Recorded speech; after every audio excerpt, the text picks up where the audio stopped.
Hey friends, today I'm talking about the thing that stops most of us from making big money in embroidery. What do you think that is? Of course, you have your machine, your mindset, your time, but I'm going to talk about what most are too afraid to do. I went into my dentist office with some beanies, and let's just say I have a story to tell.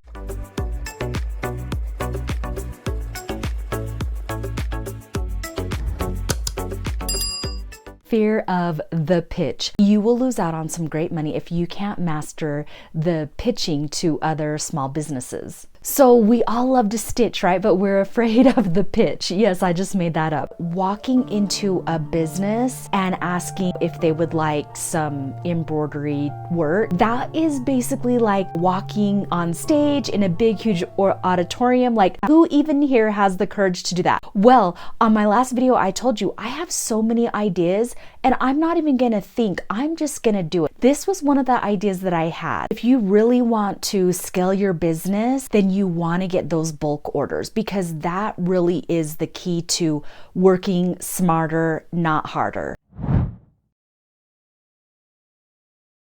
And then I kept having all these thoughts, you know what I mean? Like wanting to talk myself out of it. Like, what if I go to the doctor's office and they're too busy? What if I'm bothering them? What if they don't have enough time? Oh, I'm just gonna send them an email. Honestly, you guys, everybody is receiving emails. People aren't really checking their emails and they're so easy to ignore. I just had to show up. What really gave me confidence is I made these. I wish I had a picture of it. Hopefully I can go back, maybe get a picture of it to show you later. But I've been making these. I showed you in a few videos now, and I made one that said the name of the dental office on this card. It kind of held me accountable, because I'm like, if I'm going to take the time to do this, which I mean, it was only like 10 minutes, but I'm like, if I'm going to do this, I have to take this to them. And if I don't take this to them, then I've just wasted all this time. I put together like this perfect pitch package, which I didn't even realize that's what it was when I was doing it. I put together a plain beanie, the ornament, my price chart,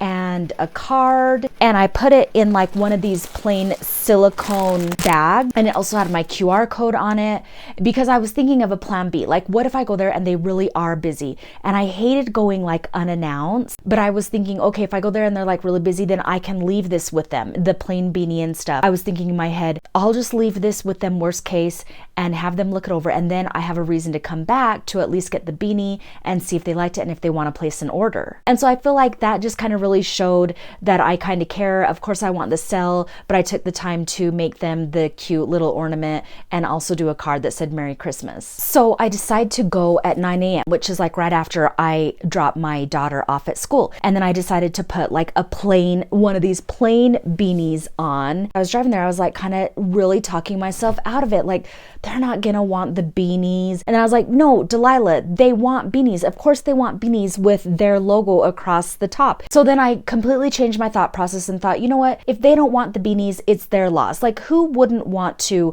promote their business and buy beanies for their staff and keep their ears warm? This is an easy promotion for their business. So that mind shift change was kind of my first win. I knew when I got to the parking lot, I just got to go in there and not even think about it. So I walk in, luckily they weren't busy, but tell me if this is awkward. If you are enjoying this video, make sure you hit the like and subscribe button and keep watching. Thank you. I spoke to the receptionist and I said, hi, I'm Delilah. I'm a patient, but I'm wondering if I can talk to Dr. Beep about getting some embroidered beanies. And so I'm like pointing to my beanie, and she was kind of like, what? Oh, I'm like, is Dr. Shad available, or should I come back at a better time? And so she just kind of like looked at me, you know, I think she's put on the spot. And so I said, well, what should I do? Should I just come back? Maybe he has time to talk, you know? And so she's like, well, he's standing right there. And I'm like, yeah, I know. I'm like, I know he's standing right there, but he's talking to somebody else. And so she's like, well, I'll go and get him. So she goes and gets him. He looks at me and he comes over, and I'm like, hi, I was just wondering if you would like me to embroider some beanies just like this with your name on it. But I also brought in a few other beanies to show him. I'm like, we could embroider something like this on some beanies for you. He's loving the quality, I can tell. And so I said, okay, well, I can leave these with you. Can I just send you a message and give you more details on like the pricing and the colors and everything like that? And he's like, yeah. And so he gives me the email address. I almost forgot to tell you. I show him the beanie and then I show him the ornament, and he like completely loved the ornament. It said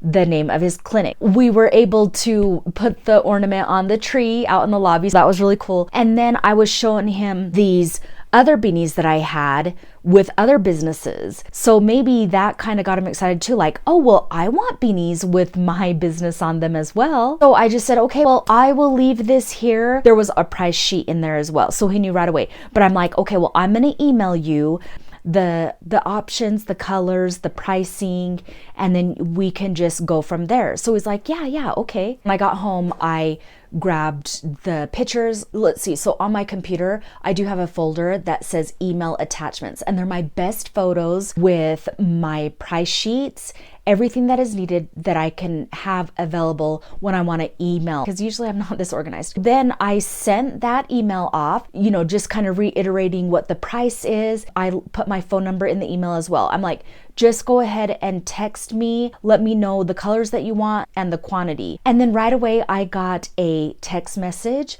from the office manager there, and she's like, he's very interested in getting these. We want them for our Christmas staff party. Would you be able to get them done in like 10 days? And yeah, I already had them in stock. So I'm, yes, no problem. So they sent me the logo and I got them embroidered, and the rest is history. I'm going to show you these beanies. I made this one for myself. Isn't that adorable? Like, what business would not want these? And then they got it in this like brown tan color, and they didn't want the pom-pom. Mine has a pom-pom. And then they've got the black color, gray, and then I did navy blue. I think these turned out wonderful because I do a little knockdown stitch. These are super sharp, professional, and I know that they're going to love them. I'm going to deliver them today. So what do you think? Like, would you have the courage to do that? Do I have the courage to do that again? I would much rather sell 20 hats to one than one hat to 20 people, because I get distracted and I think, ooh, maybe I'll do a TikTok shop. And then I have to remind myself, no, Delilah, that's not where you want to go in your business. I love my customers who place one order. Do not get me wrong. That is how my business started, and I still do those as well. But I don't want to forget about the bulk orders, because that is where I can scale my business. If you can scale your business that way, you can stay in business a lot longer. So don't let the fear of pitching stop you. Be prepared, have a clear price chart, maybe give them a sample of a plain beanie. By the way, I left them the plain beanie, but I can go back and I'm going to get that plain beanie back and exchange it for these other ones. Remember, if the business says no, they are the ones that are missing out, because they need to be advertising their business on anything that they can. And you are the one that is there to help them do that. I have a full business playlist if you want to check out my other videos on how to build and grow your business. And I do hope to see you in my next video. Bye guys.